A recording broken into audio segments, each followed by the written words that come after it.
Bismillahirrahmanirrahim. Assalamualaikum warahmatullahi wabarakatuh. Alhamdulillahi rabbil alamin. Nahmaduhu wa nasta'inuhu wa nastahdihi wa nastaghfiruh wa nathiqu bihi wa natawakkalu alayh wa na'udzu billahi min shururi anfusina wa min sayyiati a'malina. Man yahdihillahu fala mudilla lahu wa man yudlil falan tajida lahu waliyyan murshida. Asyhadu an la ilaha illallah wahdahu la syarika lahu خصنا بخير كتاب أنزل وأكرمنا بخير نبي أرسل وأتم علينا بأعظم دين شرع وأشهد أن محمدا عبده ورسوله بلغ الرسالة وأدى الأمانة ونصح الأمة وجاهد في الله حق جهاده وتركنا على محجة البيضاء ليلها كنهارها لا يزيغ عنها إلا هالك والصلاة والسلام الأتمان الأكملان على حبيبنا وشفيعنا وذكرنا ومولانا محمد وعلى آله وأصحابه ومن اهتدى بهديه واستنى بسنته واقتدى بتعاليمه إلى يوم الحشر والجزاء أما بعد.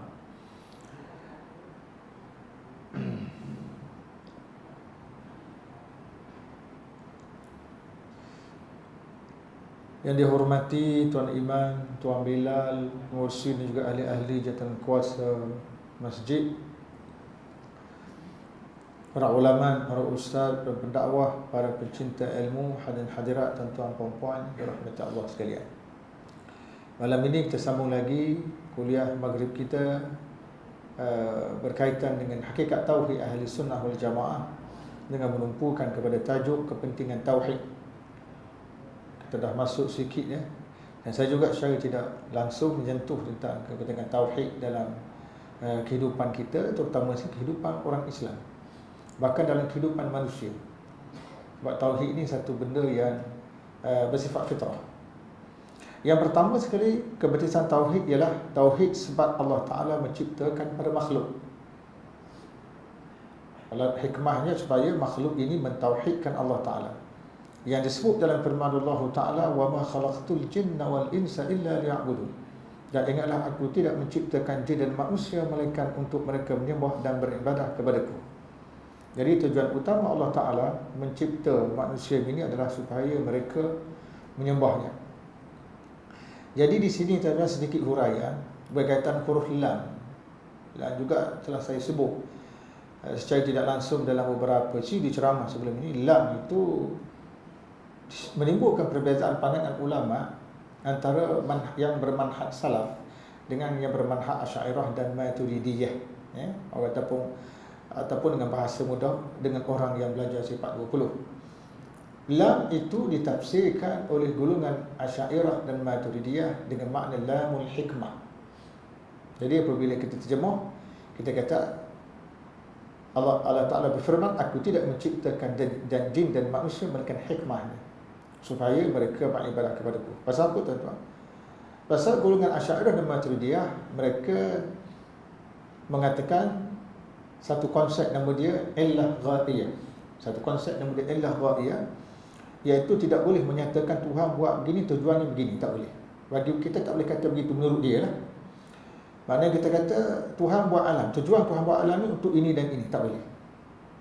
Bagi mereka tak boleh. Sebab apabila kita kata macam itu, artinya Tuhan ini tidak sempurna. Dan Tuhan akan sempurna bila benda yang akan dibuat itu dibuat. Ada. Jadi maknanya kalau kita kata Allah Ta'ala menciptakan alam ini dengan tujuan supaya manusia beribadah kepadanya. Tujuannya supaya manusia beribadah kepadanya. Di situ maknanya Tuhan mengambil manfaat dari tujuan. Seolah-olah menggambarkan bahawa Tuhan itu tidak sempurna kecuali setelah tujuan itu terlaksana. Itu dipaham oleh golongan Asy'ariyah Maturidiyah. Sebab itu mereka tidak benarkan kita sebut perkataan bertujuan. Tuhan cipta ini tujuannya macam ni, tak. Sebaliknya mereka menggunakan ibarat Tuhan cipta ini hikmahnya begini-begini. Hikmahnya begini-begini. Manakala manhaj salaf mengatakan tidak ada masalah. Lam itu lam ta'lil. Lam ta'lil maknanya lam menunjukkan tujuan. Sebab tidak mungkin Allah Ta'ala menciptakan sesuatu di alam maya ini cara sia-sia. Mesti ada tujuan. Sebab Allah Ta'ala itu, dia Tuhan yang maha sempurna, dan Tuhan yang maha sempurna tidak mungkin akan buat sesuatu yang sia-sia. Mesti ada tujuan di sebaliknya. Cuma tujuan itu berkaitan dengan makhluk. Bukan berkaitan dengan Allah. Tujuan tu refer kepada makhluk, bukan refer kepada Allah. Jadi kalau manusia diciptakan oleh Allah tu tidak beribadah, setelah Allah Ta'ala cipta manusia, kemudian manusia tidak beribadah kepada Allah, tetap tidak menjejaskan keagungan kebesaran Allah. Sebab lam itu dia merujuk kepada manusia itu sendiri. Dia bukan merujuk kepada Allah. Allah tidak ambil manfaat. Jadi bagi mereka tidak jadi satu masalah kalau kita sebut Allah Ta'ala menciptakan ini bertujuan ini. Itu sedikit perbezaan pandangan antara dua golongan ni. Golongan bermanhaj salaf dengan bermanhaj asy'ariyah. Jadi benda ni berterusan sampai zaman kita hari inilah. Kemudian untuk menegakkan tauhid, Allah Ta'ala menciptakan manusia dan jin dan juga mengutuskan para rasul. Seruan tauhid bertujuan mengajak manusia melakukan ibadah hanya kepada Allah Subhanahu Wa Ta'ala yang mengandungi pengenalan, kecintaan, penyerahan diri, temuan dan penolakan selain daripada Allah untuk menjadi Tuhan yang berhak disembah. Kesempurnaan ibadah bergantung kepada pengenalan terhadap Allah. Maka setiap kali pengenalan seseorang hamba semakin meningkat, setiap kali itu jugalah ibadahnya semakin sempurna. Ada beberapa perkara disebutkan dalam ungkapan saya sebut tadi tuan-tuan, iaitu seruan tauhid bertujuan mengajak manusia melakukan ibadah hanya pada Allah. Ibadah pada Allah lah, yang mengandungi pengenalan. Artinya nak ibadah tuan-tuan, pertama kita kenal Tuhan dulu. Kenal Tuhan. Sebab kalau kita tak kenal Tuhan, kita nak sembah dia macam mana? Sebab kita tak kenal sifat dia macam mana kan. Zat dia memang kita tak kenal. Sebab zat Allah Ta'ala itu laisa kamitsli syai'. Sifat dia pun kita tak tahu, tapi dia punya sifat. Dan sifatnya tidak juga serupa dengan makhluk. Jadi kenal. Lepas kenal, cinta. Sayang pada Allah. Lepas kita kenal, kita sayang. Lepas kita sayang, kita serah diri. Tak ada makna kalau kita sayang, kita tidak serah diri. Macam anak kita tahu dia sayang pada seorang bapa contohnya, dia akan menyerah diri. Apa saja bapa dia perintah, dia akan buat. Serah diri tu pada ayah dia. Kehendak ayah dia, dia buat. Larangan ayah dia, ditinggalkan. Kemudian memberikan tumpuan serius pada Allah Ta'ala. Dan akhir sekali dia menolak selain daripada Allah Ta'ala sebagai Tuhan yang berhak disembah. Jadi ada beberapa elemen penting di sini, iaitu kenal, cinta, serah diri, tumpuan sepenuh pada Allah Ta'ala, dan menafikan. Nafi ni penting ke tuan? Nafi penting. Ya, nafi ni setengah kita tidak begitu menekankan. Sedangkan bila kita mengucap, ada lafaz isbat dan nafi. La ilaha illallah. Tidak ada Tuhan yang berhak disembah melainkan Allah. Jadi ayat ini tuan-tuan, dia ayat yang sangat cantik di dalam bahasa Arab. Tidak ada Tuhan yang berhak disembah melainkan Allah, kan? Boleh tak Nabi SAW mengajar kita bila mengucap Allah adalah Tuhan yang berhak disembah? Boleh tak? Kan simple ayat tu kan? Allah adalah Tuhan yang berhak disembah. Betul? Betul kan? Tapi Nabi ajar tidak ada Tuhan yang berhak disembah melainkan Allah. Jadi rangkaian ayat la ilaha, ada tidak ada Tuhan, ilah. Ilah ni menapa? Sesuatu yang berhak disembah, ke bahala ke, jin ke, dewa jadi pujuk oleh manusia ke, melainkan Allah satu-satu yang berhak disembah. Artinya kalau kita betul nak jadi ahli tauhid yang betul tahu, kena nafi dulu, kena buang bersih dululah hati kita ni. Hak benda-benda yang dianggap Tuhan, termasuk menjadikan nafsu sebagai Tuhan, buanglah ke dalam hatinya, tegak Allah sahaja. Sebab tu panggil la ilah. Jadi kalau kita hanya percaya pada Allah, dalam sesama kita tak buang benda-benda yang menafikan tadi, maka tauhid kita tidak akan sempurna. Tauhid tak sempurna. Sebab tu orang Arab Quraisy tuan-tuan, dia tauhid dah, dia tauhid rububiyah. Dia tidak tauhid uluhiyah. Ya, dia mengaku Allah Ta'ala mencipta alam. Dia punya dewa dia punya bahala dia tu memainkan peranan juga. Sama-sama dia mengaku, dia tak tolak benda tu. Cuma apabila mereka berada di dalam keadaan terdesak, mereka ikhlaskan hati pada Allah Ta'ala, minta hanya pada Allah. Tetapi dalam keadaan tidak terdesak, dengan Allah pun mereka minta, dengan berhala pun mereka minta. Nampak tak? Ini dia panggil syirik. Jadi perlunya ada perkataan la. La tu kena bersih dulu, buang dulu. Sama lah tuan-tuan, contoh dalam bahasa mudah untuk dipahami. Walaupun kita nak letaknya tak begitu tepat lah. Tuan-tuan, nak menyambut orang datang ke rumah kita, sapu halaman rumah dulu. Takkanlah kita nak sambut dia halaman rumah kita bersepoh dengan daun kayu semua. Kita pun kata sila naik. Orang nak naik rumah kita pun, rumah ke benda ni, sampah penuh mereka tadi. Kena bersih dulu sampah tu. Begitu juga bila kita masuk dalam rumah seseorang, orang menghidangkan air pada kita. Takkanlah dia nak hidang air tu di atas meja dia tai ayam. Dia kena buang semua tai ayam tu, bersih, baru dihidang air. Itu konsep la ilaha illallah. Dalam bahasa mudah difaham. Cuba tuan bayang, bukankah kita akan jadi serabut? Kan? Tetamu datang. Yang datang tu menteri besar ke rumah kita. Kita kata bersila masuk. Suruh dia minum. Kita letak air atas meja. Atas meja tu ada tai ayam. Kita pun serabut, dia pun serabut. Nak minum macam mana? Itu konsep la ilaha illallah. Jadi dia kata sebut ni tauhid. Allah Ta'ala tauhid merupakan sebab Allah Ta'ala mencipta makhluk. Dan ini menolak dakwaan sesetengah ahli sufi yang mengatakan Allah Ta'ala menciptakan makhluk ini kerana Muhammad. Laulaka lama khalaqtul aflam. Ada satu hadis ni hadis maudhu'. Hadis maudhu' ni, kalau tidak ada kerana-Mu, aku tidak menciptakan orbi ataupun alam maya ini. Ini hadis maudhu'. Allah Ta'ala tidak menciptakan kerana sebab sesuatu, dan bercanggah dengan Asy'ariyah dan Maturidiyah tadi. Iaitu kita dah bincang tadi, Allah Ta'ala tidak menciptakan sesuatu dengan tujuan sesuatu, tapi hikmahnya. Hikmah dikaitkan mereka dengan hikmah. Jadi tak boleh kata Allah Ta'ala mencipta alam kerana Nabi. Jadi kerana tujuan Nabi, seolah meletakkan Nabi itu lebih besar daripada Allah Ta'ala. Mana boleh begitu? Itu yang pertama, tuan-tuan. Yang kedua, tauhid merupakan fitrah yang Allah Ta'ala ciptakan manusia. Fitrah ni kalau kita tanya bukan Islam, orang tak percaya pada Tuhan pun, learning dia tuan, learning ni orang berfaham etis, dia nak mati, dan asal akhir dia nak mati pun dia percaya ada satu kuasa yang menguasai alam maya yang sangat hebat. Dari segi fitrah, tapi dia tak tahu apa kuasa itu. Itu dia panggil fitrah. Firman Allah Ta'ala, fa'akim wajhaka lid-dini hanifa fitratallahi allati fatara an-nasa 'alayha la tabdila li khalqillah dzalika ad-dinul qayyim walakinna aktsaran nasi la ya'lamun. Setelah jelas kesesatan syirik itu, maka hadapkanlah dirimu engkau dan pengikut-pengikutmu wahai Muhammad ke arah agama yang jauh daripada kesesatan. Turutlah terus agama Allah, iaitu agama yang Allah menciptakan manusia dengan keadaan bersedia dari semula jadinya. Untuk menerimanya, tidaklah patut ada sebarang perubahan pada ciptaan Allah itu.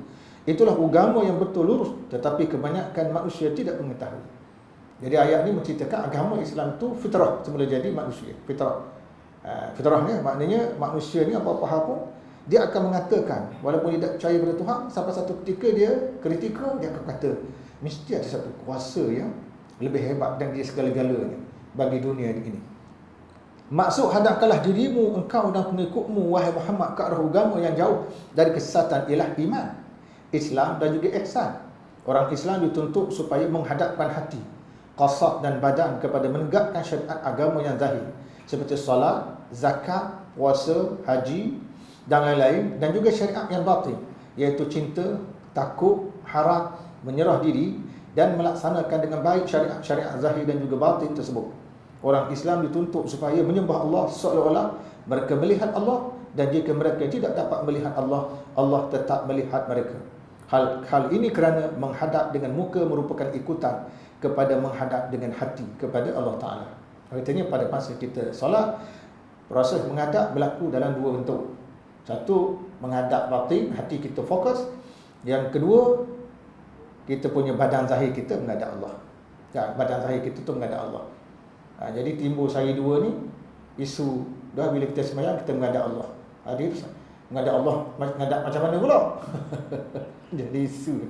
Bagi saya tidak perlu jadi isu benda tu kan. Banyak-banyaklah orang kait dia kata Allah Ta'ala tu ada di atas arasy.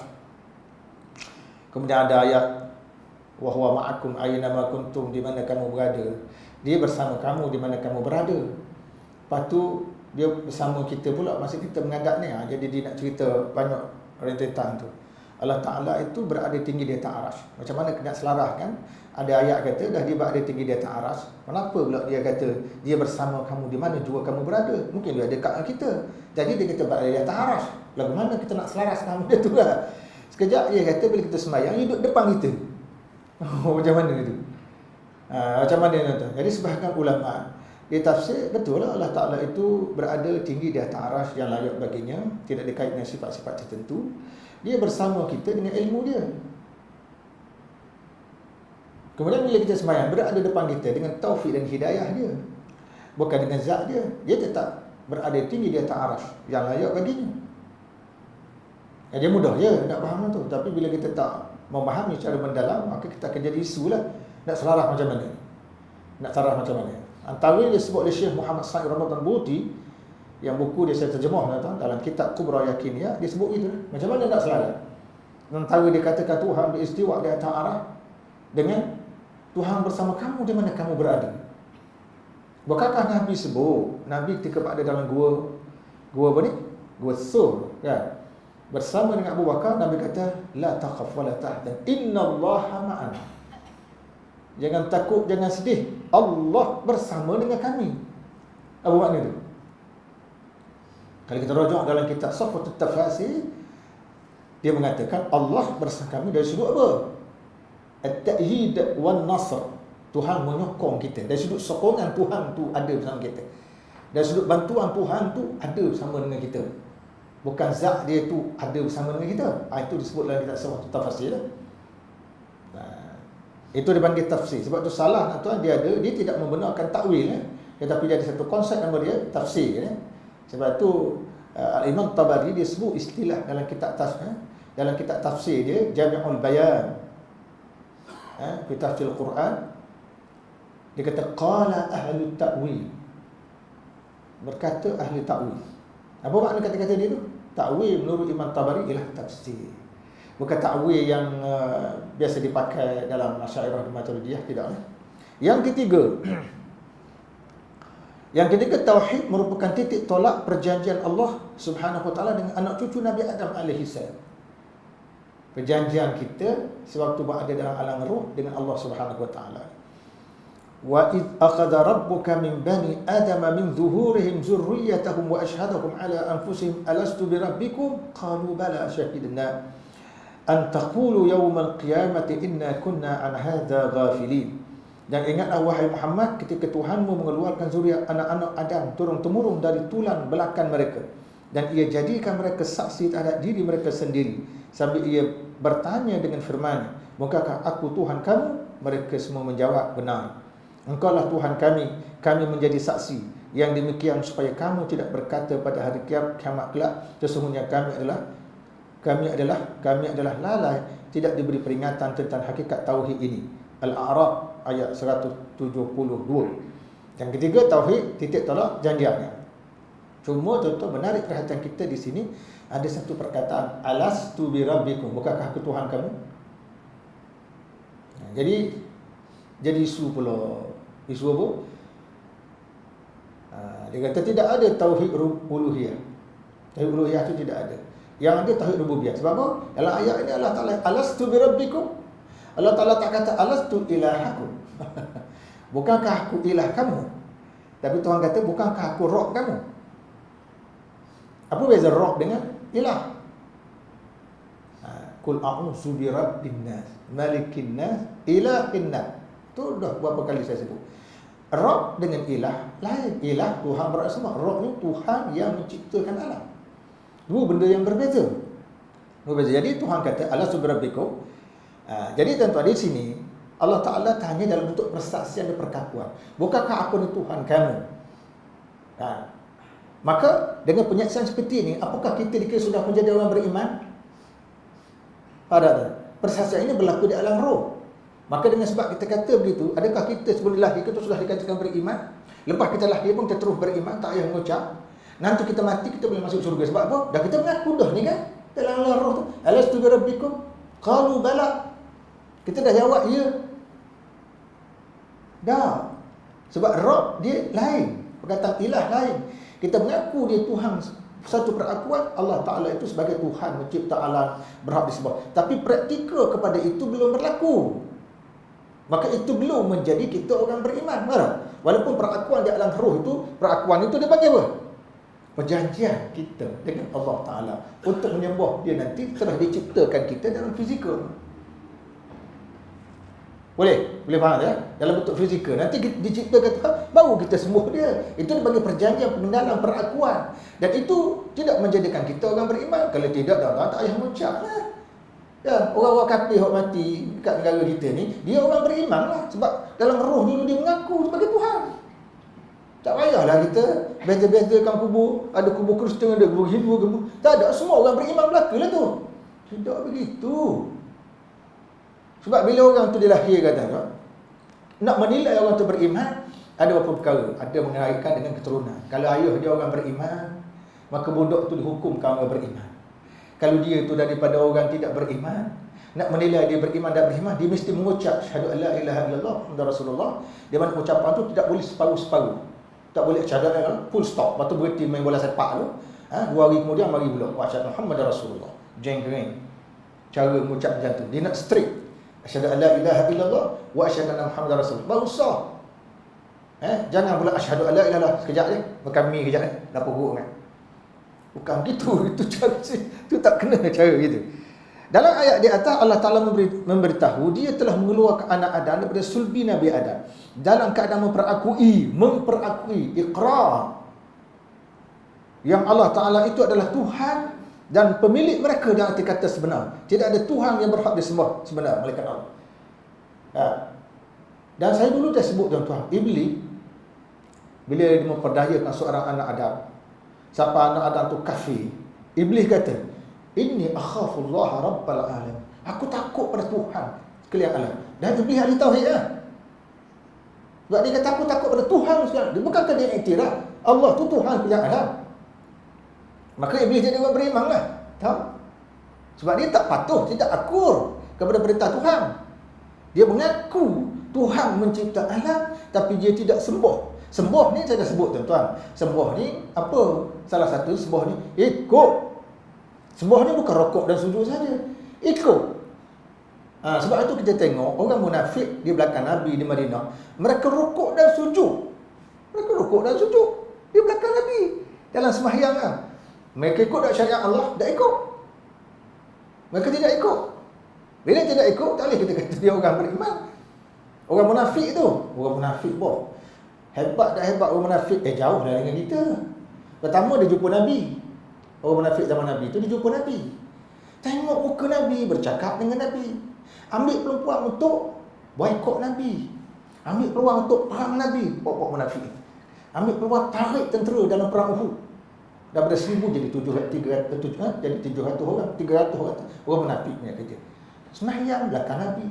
Dengar Nabi cakap, senyum Nabi, tawa Nabi, sedih Nabi, majlis Nabi, mereka hadir. Oh, kita kata istimewanya munafik zaman Nabi dulu. Istimewanya mereka. Patutnya dah diduduk dengan Nabi tuan-tuan. Maka tak simbollah dia menentang Nabi, dia beriman sikit je dia, beriman je. Macam kita hari ni, tuan-tuan jumpa Nabi dah. Tak dah nak jumpa boh. Kan? Kita baca surat khabar orang mendakwa jadi Nabi ada. Kan? Kita tak jumpa Nabi, cuma kita dengar hadis, dengar Quran orang baca, kita pun beriman. Lepas tu kita mari masjid, perdalamkan sikit ilmu kita tentang tauhid. Cakap itulah kita adanya. Tapi kita sayang kepada Nabi tadi. Mereka ni tidak sayang kepada Nabi, tidak beriman Nabi dan sebenar. Duduk dalam majlis Nabi kau. Kita hari ni nak cerita sayang dengan Nabi, sampai cerita macam-macam. Boleh jumpa Nabi cara jaga, boleh telefon Nabi, naknya jumpa Nabi orang kita. Sampai cerita bukan-bukan boleh jumpa Nabi kan seminggu sekali, boleh telefon boh. Oh, kalah. Nak ceritanya sukanya kita kalau kita ada peluang boleh jumpa Nabi lah. Satu hal. Nak orang yang suka Nabi sehingga benda berkaitan dengan Nabi pun setengah orang puja. Ambil capa, gambar capa, buah atas ni. Atas sokok, buah. No, dekat mihrab. Apa benda faedah tu? Satu sudut nak gambar cinta dia pada Nabi. Cara tak kena. Cara tu tak kena. Kan? Cara begitulah orang sekarang nak melahirkan rasa cinta. Tapi tak kena. Selawat juga buat maulid Nabi ni. Nak melahirkan cinta dah. Selawat juga berapa puluh hanya. Berapa puluh. selawat. Main zuhud tak? Saya ingat zaman saya je tak. Zaman sekolah menengah agama lah. Dia suruh pikul spanduk. Pikul spanduk nak apa belakang ni. Sambil selawat lah. Bagus lah kan. Berbalik rumah main zuhud tak main tabuk. Dah apa makna? Sebab kita menyatakan cinta dengan perkataan, tapi kita tak faham konsep cinta itu apa. Hanya orang bercinta akan faham apa itu cinta. Baru kita guna kaedah man lam yadhuq la yadri. Siapa tidak merasai cinta, maka dia tak akan faham apa itu cinta. Sebab tu orang yang paling faham tengok cerita Nustang tu orang tu. Orang yang pernah terlibat dalam dunia cinta, dia tengok filem Nustang, dia faham lalu. Nilai air mata. Sebab dia faham. Sebab dia pernah terlibat dalam dunia percintaan. Kalau tuan-tuan hak jenis dak nikah, minta maaf tuan-tuan, anak gadis kita hak andar tu hak jenis dak nikah, dia tidak ada perasaan sayang lah. Perasaan suami sayang pada suami tidak ada, sayang pada anak tidak ada. Sikapnya kasar. Sebab dia tak pernah menikah. Tahu tak? Bila orang menikah ni lain. Orang menikah orang tak menikah, orang perempuan lain dulu. Tak ada suami, jengkring. Betul, saya kata orang perempuan ni asal kata pakat tinggal rumah dia tak ada suami, jeng. Kena cari juga tuan-tuan.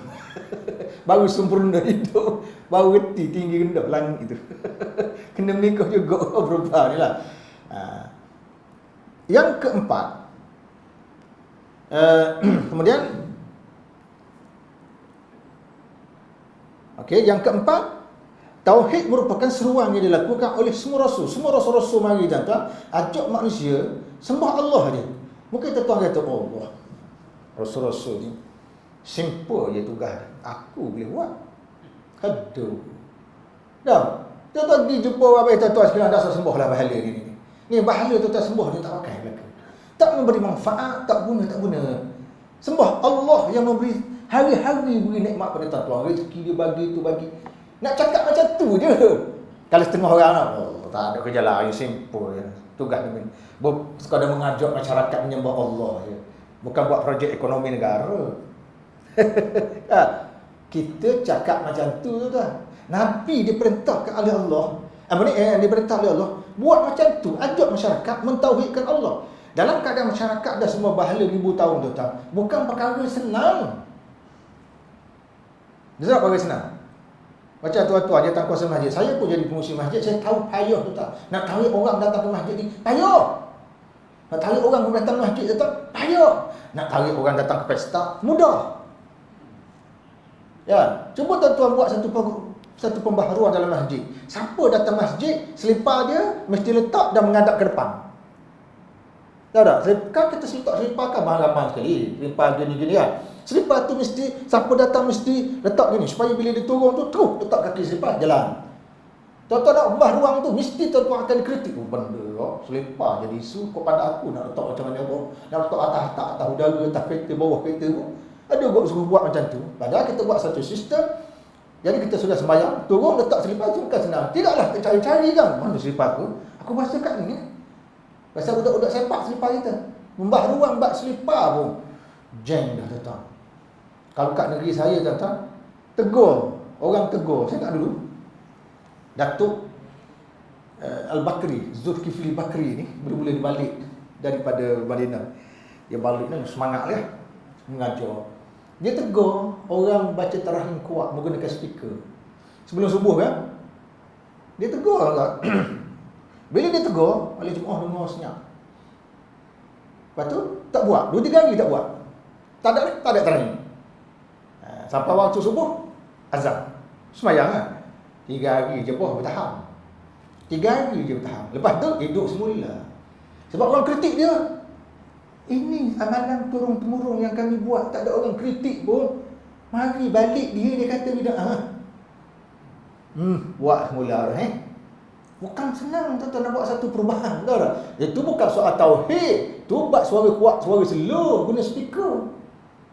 Tahu tak? Saya nak cerita betapa payah. Mungkin semua orang kata, oh tak ada kerja Nabi-Nabi ni mau ajak manusia sembah Allah, aku boleh buat. Aduh. Konsep sembah Allah tu besar kan Nabi tuan-tuan. Nabi Muhammad sampai anak dia gugur kandungan, ditendang. Sahabat dia yang paling sayang terbunuh, bapa saudara yang paling dia sayang terbunuh. Mengalir air mata Nabi tengok keadaan jenazah yang begitu menyayatkan hati di dalam perang Uhud. Baik. Tauhid merupakan seruan para rasul. Kesemua para rasul diutuskan oleh Allah menyeru manusia ke arah tauhid. Menurut Ibn Qayyim Jauziyah, kesemua para rasul menyeru ke arah kalimah hanya engkau kami semua dan hanya engkau kami memohon pertolongan. Ibn Qayyim tuan dalam kitab Madarijus Salikin di hurai, dia kata hanya engkau kami semua itu apa? Dan hanya engkau kami mohon pertolongan itu apa? Ataupun dengan lain kata iyyaka na'budu wa iyyaka nasta'in. Iyyaka na'budu itu apa? Wa iyyaka nasta'in itu apa? Kita tak nak fikir pun cara dia tafsir. Iyyaka na'budu itu itulah matlamat hidup kita. Iyyaka na'budu hanya engkau kami semua nak nyatakan itulah matlamatku, hidupku kerana aku nak sembah kamu. Wahai Allah. Lepas tu wa iyyaka nasta'in, mohonlah berilah bantuan kekuatan padaku supaya aku boleh sembah padamu. Ini apa? Prasarana dia bagi. Prasarana. Malah kalau tuan-tuan tidak ada prasarana, tuan-tuan tak boleh sembah Allah. Sebab Allah tak bantu. Faham? Bila Allah Ta'ala bantu, maka kita boleh sembah. Kalau Tuhan tak bantu, tak bagi taufik, duduk dekat masjid pun memang tak lagi. Duduk dekat masjid tuan-tuan, memang tak akan bagi masjid. Boleh pergi negeri Jepun, negeri Amerika, Brisbane, Australia, Kanada, habis tu. Apa benda ni sampai ke apa ni? Negeri-negeri Amerika Latin. Masjid 2 jekai, tak sampai setahun. Sebab Tuhan tidak bantu. Sebab itu penting sangat bila kita sembahyang, faham konsep iyyaka na'budu itu fokus utama. Wa iyyaka nasta'in, prasarana sentiasa kita minta, prasarana. Ya, prasarana. Seorang sahabat tengok pada Nabi, kata Rasulullah, engkau ni mati masuk syurga. Macam mana aku nak jadi rakanmu di dalam syurga? Nabi kata, jangan lupa selalu berdoa. Ya.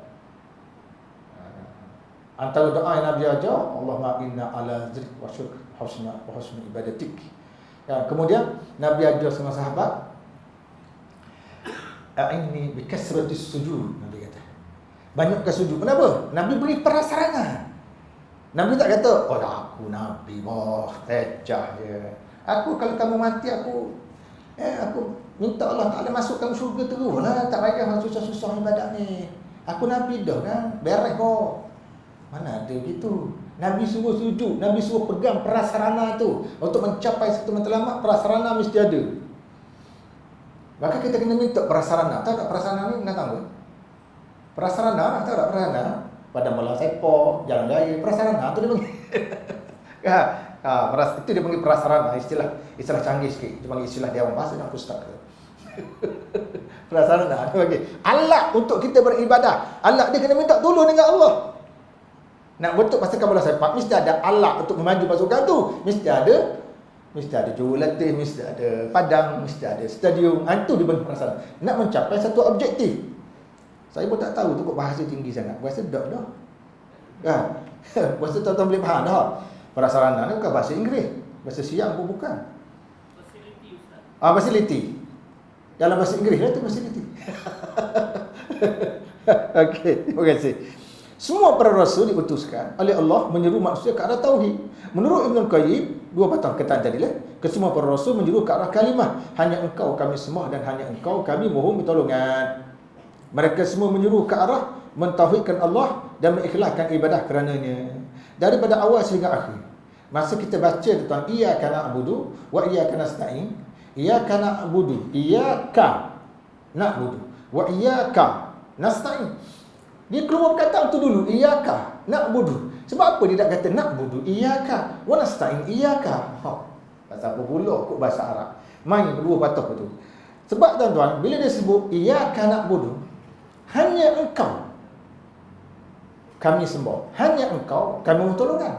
Biasa ada ayat, kami pertolongan hanya kepadamu, kami sembah hanya kepadamu. Dengan kita letak ayat itu dahulu, hanya padamu ku sembah. Kalau tuan-tuan bercinta dengan seorang perempuan, tuan-tuan kata budak perempuan, padamulah aku cinta.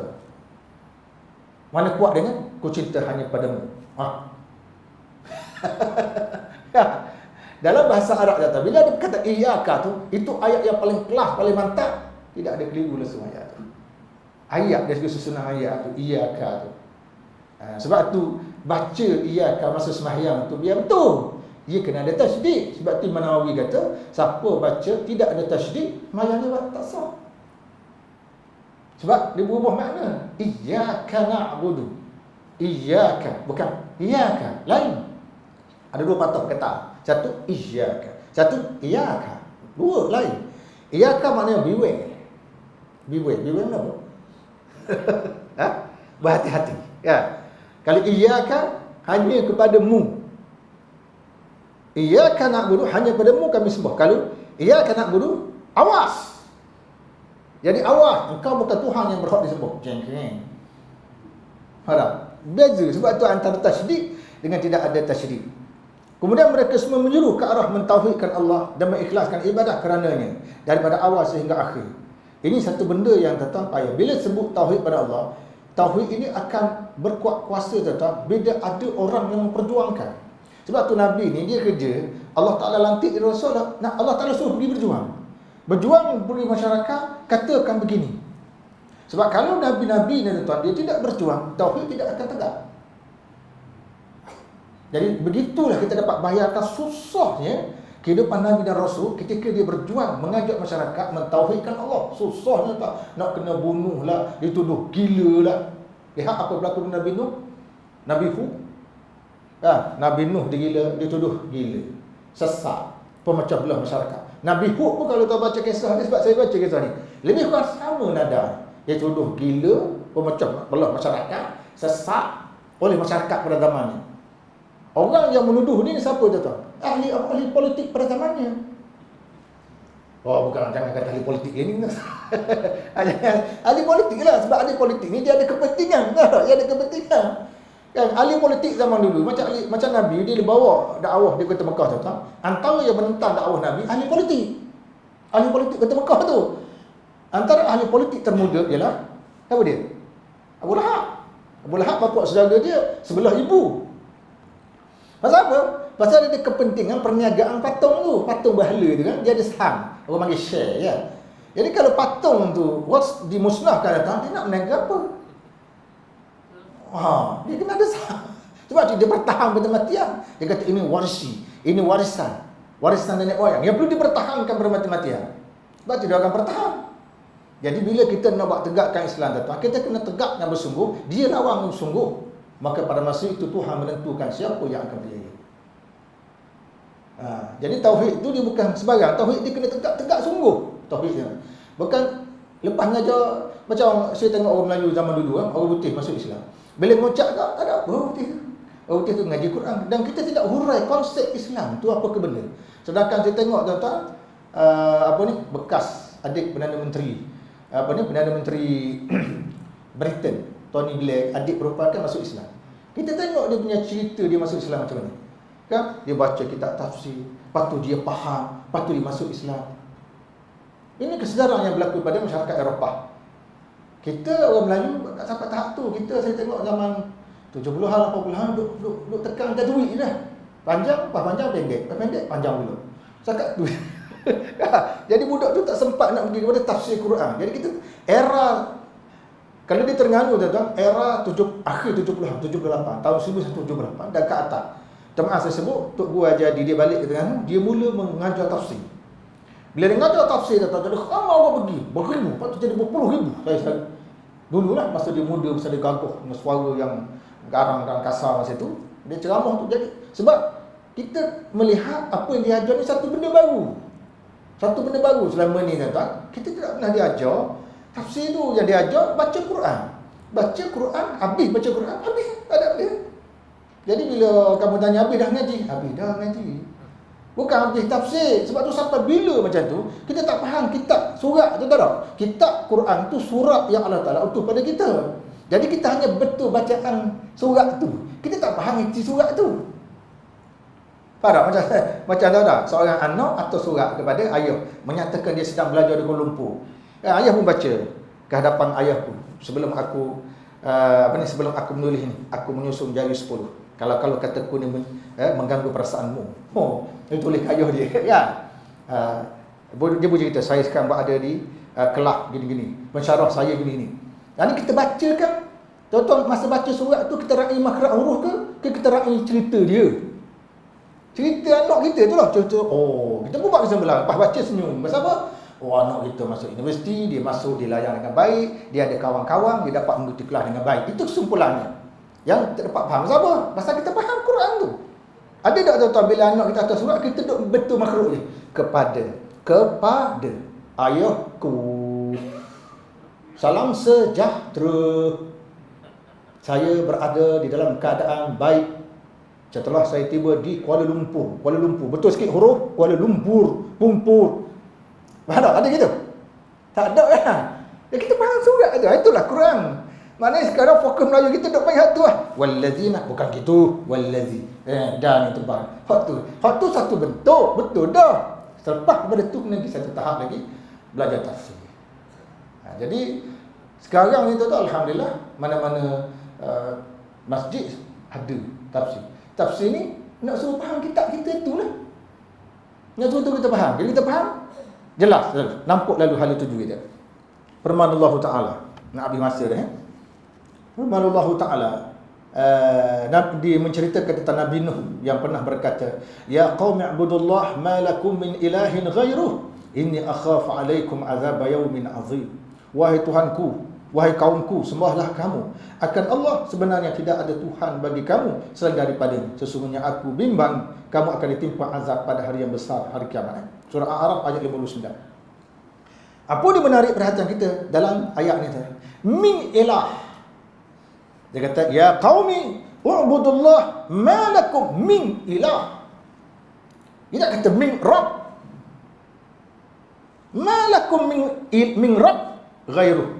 Min rabbin ghairuh. Dia kata min ilah. Sebab apa? Sebab Nabi berjuang ajak masyarakat sembah Allah. Nabi tidak pernah berjuang ajak masyarakat mengakui kewujudan Allah.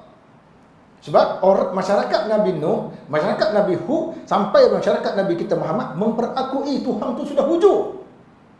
Yang mereka salah adalah mereka mensyirikkan Allah. Mereka tidak sembah Allah dalam arti kata sebenar. Jadi Nabi-Nabi ni ajak masyarakat menyembah Allah dalam arti kata sebenar, bukan hanya mengaku Tuhan itu wujud. Itu penting perkataan Rod tu. Begitu juga dengan Nabi Hud, Saleh, Syuaib dan Ibrahim AS menyeru ke arah tauhid. Firman Allah Ta'ala, وَلَقَدْ بَعَثْنَا فِي كُلِّ أُمَّةٍ رَسُولًا أَنِ اعْبُدُوا اللَّهَ وَاجْتَنِبُوا الطَّاغُوتَ وَمِنْهُمْ مَنْ هَدَى اللَّهُ وَمِنْهُمْ مَنْ حَقَّتْ عَلَيْهِ الضَّلَالَةُ فَسِيرُوا فِي الْأَرْضِ فَانْظُرُوا كَيْفَ كَانَ عَاقِبَةُ الْمُكَذِّبِينَ. Dan sesungguhnya kami telah mengutus dalam kalangan tiap-tiap umat seorang rasul dengan memerintahkannya menyeru mereka, hendaklah kamu menyembah Allah dan jauhilah taghut. Maka di antara mereka yang menerima seruan rasul itu ada yang diberi hidayah petunjuk oleh Allah, dan ada pula yang berhak ditimpa kesesatan. Oleh itu mengembaralah kamu di bumi, kemudian lihatlah bagaimana buruknya kesudahan umat-umat yang mendustakan rasul-rasulnya. Surah An-Nahl ayat 36. Ini kisah tentang Nabi-Nabi lain. Okey, kemudian seterusnya iaitu Nabi Hud, Saleh, Syuaib dan juga Nabi Ibrahim AS. Berligas kita tauhid. Ibnu Abi Al-Izz Al-Hanafi, iaitu ulama yang mensyarah kitab Aqidah Tahawiyah, menjelaskan tauhid merupakan perkara pertama menjadi dakwah para rasul. Peringkat pertama jalan Islam dan maqam yang pertama yang perlu ditempuhi oleh seseorang di dalam menuju kepada Allah. Artinya bila orang termasuk Islam, benda fokus utama dalam diri dia tauhid. Betul tauhid. Betul tauhid itu. Itu sangat penting. Saya nak tanya. Ya? Ada kawan saya Kristian. Ya. Dia macam heran sebab kita ulang dalam Al-Fatihah tu, ia kana ulu wa ia kana sa'in. Ihdinas siratal mustaqim. Yang tu dia kata. Kita semayang kita minta Tuhan tunjuk jalan lurus. Padahal kita dah berada dalam lurus. Saya tu fight ada you percaya Trinity. Dia pun tak ada jawab. Saya pun kuat. Saya kata kami memang sembah Allah yang betul. Macam mana nak jawab Ustaz? Okey. Betul. Dia kata kita sudah pun berada di atas jalan. Bila kita masuk Islam tuan, kita berada di atas jalan lurus atau tidak? Jalan lurus kan? Tetapi kenapa kita masih mengulangi bila kita sembahyang? Tunjukkan kami jalan yang lurus. Mengulangi. Kita dah berada di atas jalan lurus. Ya. Dan kita ulang. Kerana apa dah? Kerana walaupun kita minta kita berada di jalan lurus dan kita telah pun berada di jalan lurus, jalan yang lurus kita tu sentiasa diganggu gugat. Siapa ganggu gugat? Syaitan, nafsu, duniawi, harta benda. Yang kadang-kadang bila kita buat satu benda tuan-tuan, kita meletakkan benda itu utama mengatasi Allah Ta'ala. Jadi secara tidak langsung dia boleh menjejaskan ia akan nak budu kita. Maka benda itu diperbaharui. Sebab tu dia perbaharui. Faham tak? Dia pun tak boleh jawab Trinity. Dia yang Trinity lagi jawab lah. Tapi konsep kita, saya nak jelas konsep kita. Itu soalan boleh rojok buku saya. Saya tulis lebih kurang dekat 10 tahun lepas dah. Tajuk dia menjawab tuduhan padri Kristian. Ada saya tulis satu, menjawab tuduhan seorang padri Kristian daripada Eropah, Pedi namanya. Dia tuduh Islam dengan tuduhan yang berat, menerusi ayat-ayat Al-Quran, termasuk yang ahli Jumaat kita sebut tadi. Iya kana budu, iya kana stain. Kita nak jawab tuduhan dia macam mana? Sebab dia menggunakan Quran lawan kita. Jadi kita nak lawan dia lagu mana? Dia saya sudah tulis buku tu, boleh rujuk. Dia keluarkan oleh syarikat apa nama ni? Di Jalan Ipoh sekarang ni dah tukar jalan boleh buku tu boleh Google dan ada dalam Shopee. Menjawab tuduhan padri Kristian. Padri itu nama dia Pedi. Boleh dah. Baguslah dia tanya soalan tu. Saya pun tak terlitar. Kristian ayam je sebenarnya. Awal saya sebut. Daripada Islam. Betul. Dia orang Kristian ni tuan. Dia jadi betul yang cerita ahli Jumaat ni. Iaitu orang Kristian ni dia suka bertanya pada kita. Macam-macam dia tanya soalan. Saya dulu tuan-tuan pernah tentang daripada ditanya oleh sahabat kita. Saya dulu pernah berdakwah di dalam penjara di Siparenggam ni tuan. Dalam kita berdakwah tu, kita hantar pelajar kita bimbing banduang 6 bulan banduang ni dia 6 bulan sebelum keluar dia akan buat satu program perubahan. Ada dalam penjara Malaysia lah, 6 bulan sebelum dia keluar tu dia akan buat satu program sampai 6 bulan dia keluar. Maknanya dia tak akan keluar sampai tiba masa gedebuk keluar gitu, tak ada. Dia akan ada satu program. Jadi dia akan orang-orang penyayang dia akan masuk program tu. Termasuk belajar. Sehingga kan saya jumpa seorang banduan tu tak, dia terlibat dalam skandal rasuah. Dia kata mujur saya masuk penjara. Mujur. Sebab bila masuk penjara rupanya ada program keagamaan dalam penjara tu.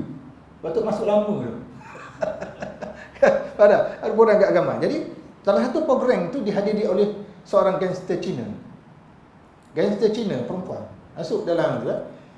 Dia duduk kat belakang. Saya pun duduk ceramah.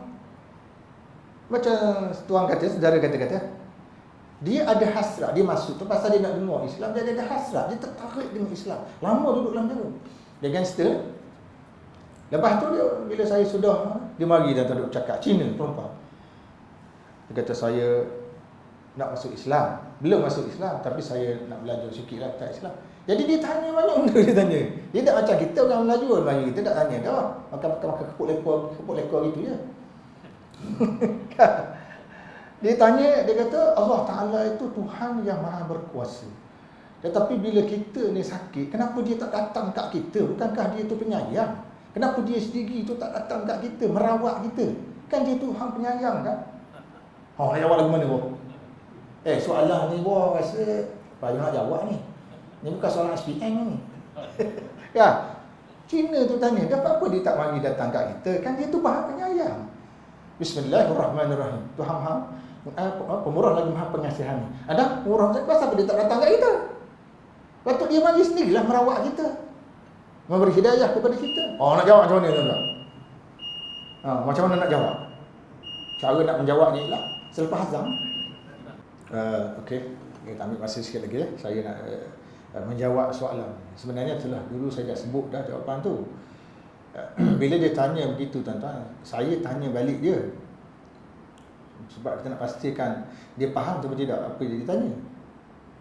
Saya kata, jadi dia tanya soalan, Allah Ta'ala tu Tuhan penyayang, kenapa dia tak datang dekat kita, meraihkan kita, tolong jaga kita kan? Sebab dia faham penyayang kan, kenapa dia tak datang dia. Jadi saya bila nak depan tu, saya tanya dia. Masa tu Perdana Menteri kita Tun Dr. Mahathir. Masa itulah soalan dia tanya tu, main lama dah lah. Masih lagi Tun Dr. Mahathir pada akhir pemerintahannya lah. Jadi saya tanya dia, saya kata Tun Dr. Mahathir ni Perdana Menteri kita, betul tak? Betul. Dia seorang penyayang tak saya? Masa awak sakit dia ada mari tak? Tak? Awak sakit dia ada mari tak? Tak mari. Dia penyayang tak? Dia penyayang. Tapi masa awak sakit tu dia ada nurse dan doktor. Ada kementerian tengok tak? Ada. Kita nak jawab dia sebab pertanyaan itu membabitkan akal. Maka kita terpaksa jawab menggunakan logik akal. Nak guna nas, orang Kristian tak percaya pada nas. Artinya kita kata Allah Ta'ala itu Tuhan Maha Penyayang pada hamba-Nya. Dan dia ada sistem pentadbiran dia. Walaupun dia memang, tetapi dia ada malaikat hafazah. Kerja malaikat ini adalah dia panggil menjaga manusia dan menjaga amalan manusia. Termasuklah awak. Awak tak sedar bahawa sebelah awak tu ada malaikat. Dalam sistem pentadbiran Tuhan. Tuhan tu tak mari sendiri kerana dia telah menjanjikan kita tidak boleh melihat dia. Mereka dalam syurga saja, itu tempat paling sesuai. Kita lihat Allah. Atas dunia tak boleh. Nabi Musa minta melihat Allah pun tidak berjaya sebab Tuhan janji tidak dapat dilihat atas dunia ni. Tetapi walaupun tak dapat lihat, kita punya rahmat ni terdapat rasa, sokongan dapat rasa, bantuan dapat. Macam sistem tadi lah. Dia ada malaikat, rahmat dia sentiasa ada. Kita sebut dia. Jadi bila kita cerita begitu pada dia datang, macam sistem pentadbiran duniawi inilah. Kita ada Perdana Menteri, Perdana Menteri pun tak datang jumpa kita ke mana anak kita sakit. Tapi kita masuk hospital. Hospital tu adalah nurse, dan nurse tu bukan kaki tangan dia. Itu dalam sistem satu bentuk pentadbiran Allah Ta'ala. Dibuat macam tu supaya nak mudah dekatkan kepahaman orang bukan Islam ni kepada Islam. Dengan cara tu dia boleh dengar tu, dia boleh faham. Saya dipahamkan selepas dia keluar penjara, mula-mula ada dia masuk Islam. Ya. Ya. Kalau saya jumpa Ustaz tahun 2004 dulu, mungkin saya dapat Islam. Oh. Friend saya. Oh, girlfriend pula. Oh. Orang Cina, dia tanya Ya. soalan firman tu. Oh. Tapi saya jengkreng. Oh, jengkeren pula dah. Tapi tak ada jawab. Ya, ya. InsyaAllah. Sekarang dah kahwin dah. Dia pun belum kahwin, saya sudah kahwin ada 5 anak. Oh, kena poligami dia tu. Masa tu praktikal Ustaz. Ya. TV 7. Oh, okey. Jadi saya saran baguslah tu. Kalau saya sarankan boleh baca buku saya lah. Buku saya yang Saya tadi. banyak campur dengan Muslim Ustaz. Tapi Oh. dia pun tanya saya jengkreng lagi. Oh, pula dah. Ilmu tak pandai lagi. Kena belajar insya-Allah. Ya-Allah, insya-Allah. Boleh di dalam dia. Kerek sangat jengkeren tu. Balik awal. Ya, balik awal. Jengkeren ni balik awal lah. Bahasa mudah pilih balik awal. Masa ni ada lah sikit-sikit. Okey. Terima kasih. Cantiklah tu. Kawan-kawan maknanya kawan-kawan sedikit sebanyak datang. Itu tujuan kita datang ke masjid. Ya, kau kan boleh lah sebiji dua. Kita faham. Ya, jadi tidaklah kita datang untuk sembahyang saja, tapi kita ada dapat sesuatu daripada majlis. Ya, kita bukan nak semangat saja ni, kita nak faham. Ya, kita nak faham.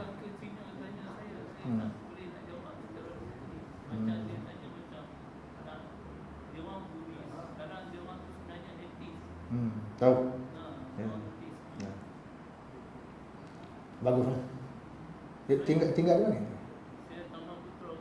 Oh, di sini juga. Ya. Baru nampak malam ni sini ni. Oh, okey. Mudah-mudahan lah, insya-Allah lah. Jadi itulah sedikit tuan pada malam ini. Saya tak nak panjang lah. Saya berhenti setakat tu, insya-Allah kita akan bertemu 2 minggu daripada sekarang. 2 minggu daripada sekarang untuk menyambung sikit lagi tujuan tauhid, kepentingan tauhid, dan seterusnya kita akan pergi kepada pembahagian tauhid kepada rububiyah, uluhiyah, asma' wa sifat. Ada isu juga insya-Allah akan saya ulas tentang bahagian tauhid ni. Sebab ada orang kata tauhid jadi 3 kan, rububiyah, uluhiyah, asma' wa sifat menurut manhaj salaf, dan ada yang mengatakan tauhid uluhiyah tu satu tauhid yang berbahaya. Kita akan jawab soalan tu. Betul ke tauhid uluhiyah tu berbahaya? Dan kalau dia berbahaya, kepada siapakah sebenarnya dia berbahaya? Sebab saya dengar pernyataan dia kata tauhid tu berbahaya. Mungkin kita tak nak fikir juga tauhid berbahaya. Kan? Ada soalan kan? InsyaAllah kita akan jawab dalam pertemuan 2 minggu akan datang. Wallahu a'lam. Wassalamualaikum warahmatullahi wabarakatuh.